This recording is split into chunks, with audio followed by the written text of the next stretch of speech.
YouTube, chicks.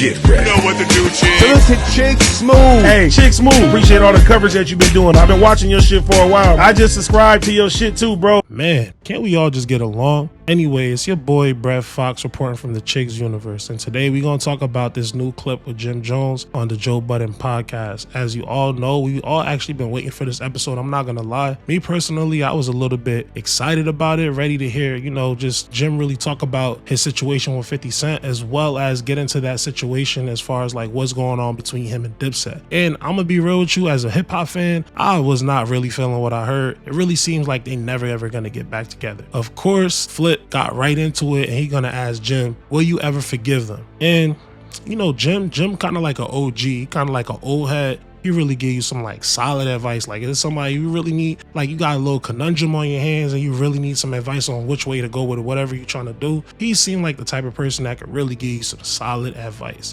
So hearing you talk now, Cabo, seeing that you're growing mentally, you're growing, and do you still have the same look of not forgiving people in life? Like, you have a very hard line, nigga. You cross me, nigga.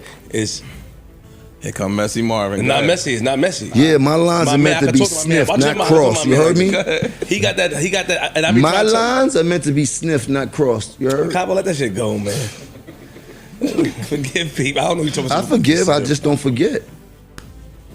What happened? I could forgive, but I can't forget. Now, I'm not gonna lie to you. I kind of, sort of agree with what Jim said. Don't get it twisted. I'm a man of faith myself, and I know that you're supposed to forgive and forget, but at the same time, the podcast content is not exactly always the real world. In the real world, sometimes you can't afford to forget, but forgetting is a whole nother ballgame. Why? Because what somebody did to you might be easy to forgive, but it may be very, very costly if you decide to forget. Why? Because that thing could come back and bite you in the. You get what I'm saying? Because sometimes you may survive what somebody did to you, but sometimes you may not survive the next time. And the way Jim is looking at it, he's looking at it like he really feels betrayed. Like anybody who ever had like a brother that somebody you really, really considered your day one, and somebody you really, really felt a bond with on another level, like basically like blood couldn't make you any thicker, and they did some shiesty stuff. It's like, damn, I really can't ever forget that. Even if I forgive you, I kind of can't forget that. Especially when people make mistakes. But Jim asked a really, really good question. I was like, really, really a strong bar. All right, man. You heard? Yeah, get up. Yeah, I don't dwell on too much. You heard? I don't let shit not about hold me down love too much. You be making mistakes. We all make mistakes in life. People come to speak and they miss you, they love you, and you just be hard line and boom. And at some point, part of growth is a deliberate mistake a mistake? No. Oh, it's a conscious choice. It's a conscious choice. We all make deliberate mistakes at some point. It's not a mistake. It's not a mistake. If you know what you're doing, if you know what you're doing. What makes it a mistake is that it wasn't on purpose. Yeah. But even if you do something on purpose, it happens. Your life is made for forgiveness and growth. I mean, you can do what you want. You're my man. I love you. But I'm just saying, I look at it from a different perspective. It's something a mistake if you do it intentionally. And at that point, it's like he kind of spun the room and he kind of flipped everybody's opinions over on his head. So initially it seemed like people were kind of siding with Flip, but then once he asked that question, it kind of settled into everybody the kind of predicament that he's actually in. And then it kind of started swaying their opinion towards where he was residing.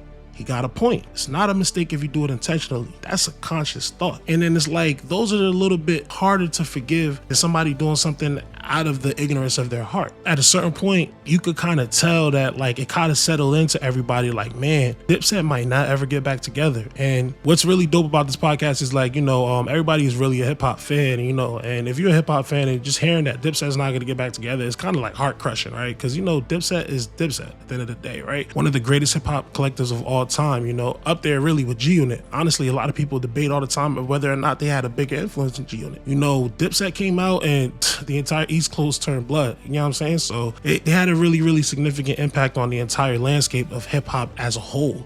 The way music was consumed and the way that it was essentially communicated in the streets. So a lot of people are going to be feeling that, You hear what I said? I said, I forgive, I just don't forget. Don't forget, but your forget is like not forgiving. No, you're just saying things will never be exactly the same again. Yeah, nigga, I want it the same. Things never be. Well, I don't care. That's life don't work like that. Well, to me it do. Why is that? Don't worry. Because it's just Listen, when a person shows you who they are, yes, we hear all that. We know the rest. And when God sends you a sign, I got it. I just feel like we Dipset fans, nigga. I mean, I'm cool with that. I'm still Dipset. I never said I wasn't fans, Dipset. nigga. I'm the one that been holding the bird up for all y'all to to say you're still Dipset. Else they would have been faded long time ago. None of y'all will remember who we are. I promise you that. Remember that. I've been holding this shit up for 15 years by my lonely. Every time you saw a Dipset reunion, it was something that I actually put back together. Something that I reached back to do. Let's not do that. You heard? So what does it take to get a I don't know. Right now I'm on my mission. I got to get my bag. I need all this money retroactive. I need 93. Then we could get back to what we doing. In the interim of me busting a move. You heard? But I need 93 right now. But it's still equity you built. Yeah, I get equity off it every day. Oh, nah, man. What happened? Nah. I understand as a fan what y'all want. I understand what you're used to for seeing because personal friends for watching us in the game come around the same time and things like that, and understand what people see for the brotherhood that they watch. Yeah, that was a time. This is my time. I got a whole nother mission. You heard? Yes. For me, it's not about niggas got to respect my mission now. And I respect the mission. And I never down the bird. I still got the bird flying high. Still, you heard? Everything is about the bird. When I listen to your album, you know, even when you don't say names, especially that first half of the album, it's a lot of references to we were brothers, we were this, we were that. For me, I want a reconciliation, not even as a fan, because I can go and listen to old records for that. I want y'all as brothers to come back together again and heal, even if you're on your own mission. Even if the public didn't know nothing about it. Even if I don't know shit about you, ain't got to tell us. We're all man. How about this? How about you dealing with somebody you considered a brother, but all the time they might have not considered you a brother? Do you think that's the case here? Could be. Because my shit is on the line. Everybody see my love.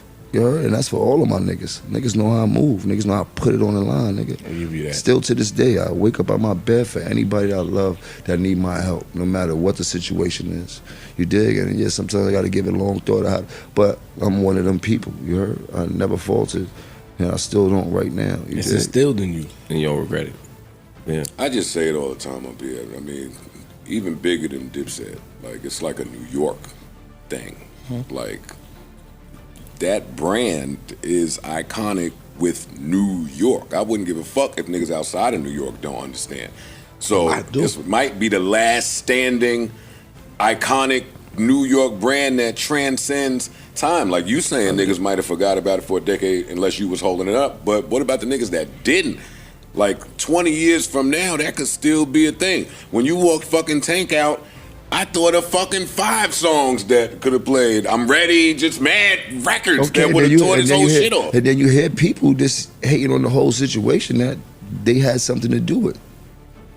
Then you hear people talking down on one of the greatest walkouts New York City has ever seen. So what's that about? Bitterness? Jealousy? Because we didn't do nothing wrong.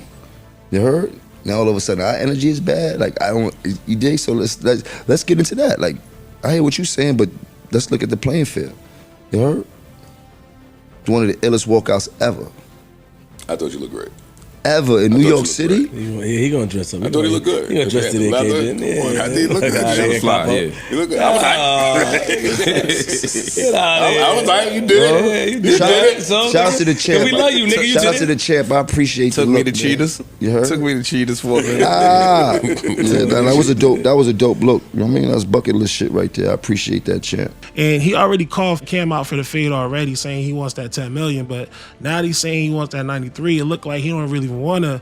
He don't even really care about that 10 million. He kind of just want to get in the room and, you know, squabble real quick, squabble up a little bit. And a lot of people could relate to that because sometimes, you know, people cross lines where it's like, you know, talking it out, it just might not be enough. Like, we kind of got to get right before we can ever be cool again. As a man, you kind of got to get right with me before we can ever be cool again because you cross a line that you really should have never crossed. And there's nothing wrong with that. At the end of the day, we still brothers. I still love you after we get right, but we got to get right if we ever have a chance of getting cool again. And, you know, at the end of the day, a lot of people can respect that. Jim actually puts up a really, really good point as well. He says something that's a little bit, some people might find a little bit controversial, right? Basically saying that, you know, he's the one that's been keeping the Dipset name alive for the last 15 years. And, you know, to his defense, I can understand why he says that. Because when you really recollect and you really think about it, in the last 15 years, out of all the Dipset members, who do you really remember dropping some music? It low-key is only Jim Jones. Like, I'm pretty sure Cam dropped some stuff here and there, but, you know, nothing that really got on everybody's radar, right? Other than that, you know, Purple Haze 2 kind of was on people's radars a little bit, but it didn't really even get that much of a push, and it just didn't really feel natural. Not the same way like it feels like Jim is just really in tune and intertwined with the culture. It just seems like, you know, when he drops, it's always relevant. I'm not saying it makes a huge Drake or Kendrick impact, but at the same time, in some way, shape, or form, it gets within your frequency. And that in itself is actually a skill. Doing that for so long and doing it consistently for so long is something to be applauded, honestly. And it's something that he's doing at a higher level than anybody else in that group, if we're being honest. And it's crazy because I actually did a deep dive into it because I was just curious just to see what the numbers look like, you know what I mean? And when I looked, I was actually kind of astounded. So what I saw is that, like, you know, in the last 15 years, Jim actually dropped 15 projects, bro. Like, he dropped 4 albums and 11 tapes. Like, some of them were collab tapes. You know, he did some stuff with Mano, he did some stuff with Hitmaker, but at the end of the day, a project is a project, and he put out 15 projects in the last 15 years. That's an average of 1 project a year. That's crazy consistency for somebody, no disrespect, that's already past their prime. And when I say they're past their prime, I'm not saying that they're not as good at rapping at it anymore. I'm just saying as far as the way that their music is being consumed, they've passed the apex of when their music is being consumed. And that's just a fair statement to say. So, you know, don't nobody take that the wrong way. But it's a crazy feat to have after the apex of your consumption. You know, you're dropping a damn near a project every single year. That's actually amazing. And when I compared it to Cam and Jewel's, he pretty much triples what their output over the last 15 years. So in my opinion, he actually has a really strong case to make about him being the one that's actually holding the Dipset name up. So I think that's actually a really fair sentiment for him to say, and he's actually not even bragging or talking crazy when he says it, in my opinion. But that's just my thoughts. I kind of want to hear what y'all think. So do me a favor, get in the comments, let us know how you feel. Also, be sure to like, comment, and subscribe. It's your boy Brett Fox reporting from the Chicks Universe. Till next time.